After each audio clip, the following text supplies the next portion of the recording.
Right, little job for today. The one a worktop.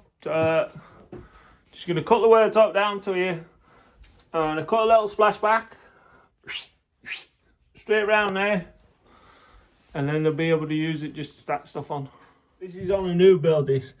Now this worktop square, look how out of square that wall is. Look at that. That's an inch out of square. Right, so when lipping the worktop, you want to lip it nice, and then I just file it off gently to the edge.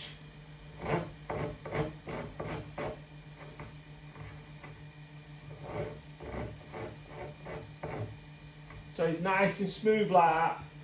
You see, nice and tidy. Don't go too rough with it. And then you should be able to rub your hand on it like that and not cut yourself. That's how you know it's beautiful. Nice, smooth, no rough edges. Double-sided, so use that on that, use that on that, and then give it 15 minutes, stick it on it, then clean it up. Works a treat.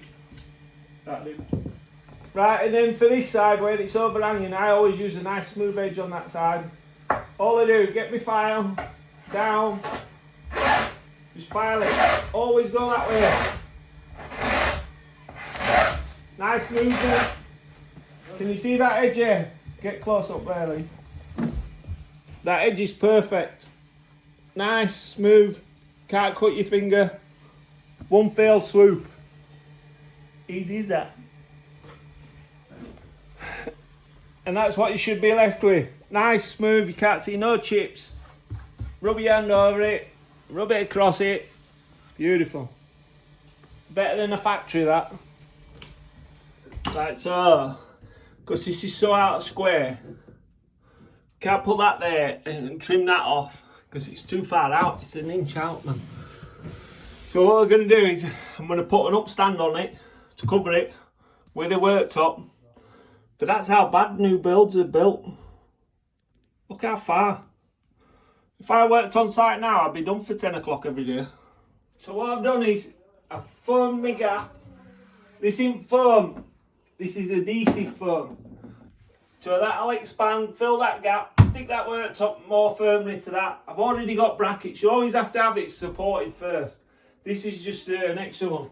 Then some strips on there like that.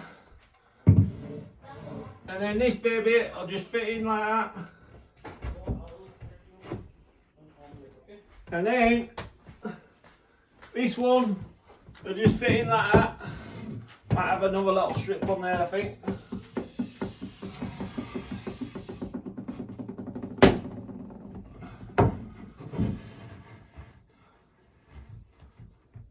And then just before I push that in, I'm going to use my clear silicone up corner so you can't see it, and it'll be lovely.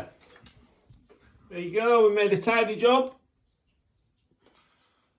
So when we push the washing machine back, if we would have scribed that this worktop off, when you push the washing machine back there, you would have seen it on a slant like that, because there wouldn't have been enough room to push it back.